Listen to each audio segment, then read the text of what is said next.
بسم اللہ الرحمن الرحیم صلی اللہ علیہ یا محمد۔ سورۃ الفاتحہ کی ایک آیت کی ایک تسبیح پڑھنے سے کیسے تقدیر بدل جاتی ہے، اس تحریر میں قرآن کریم میں نازل کی گئی سورۃ الفاتحہ کی آیت نمبر 4 یعنی ایاک نعبد و ایاک نستعین کا وظیفہ شیئر کیا جا رہا ہے۔ جو بھی اس عمل کو کر لے گا اللہ اس کے ہر مقصد کو پورا فرمائیں گے انشاءاللہ عز و جل، کیونکہ اللہ کے قبضہ قدرت میں ہر چیز ہے، اللہ کچھ بھی کر سکتے ہیں، اللہ ہر چیز پر قادر ہے۔ یہ وظیفہ سورۃ الفاتحہ کی آیت نمبر 4 کا ہے، جس کو صبح شام میں 100 مرتبہ پڑھنا ہے۔ اس کے پڑھنے سے آپ کو بہت ہی زیادہ فوائد حاصل ہوں گے انشاءاللہ۔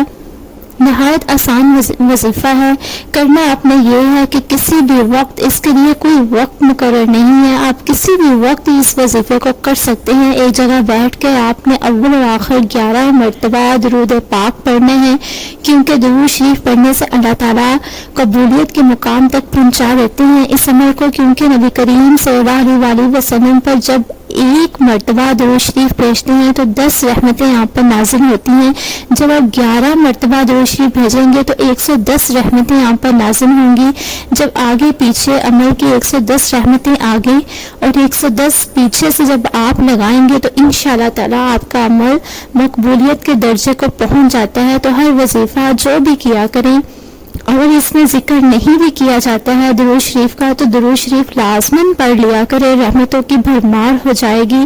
کرنا یہ ہے کہ 11 مرتبہ اول آخر درود شریف پڑھ لینا ہے اور پھر ایک تسبیح پڑھ لینی ہے، ایاک نعبد و ایاک نستعین۔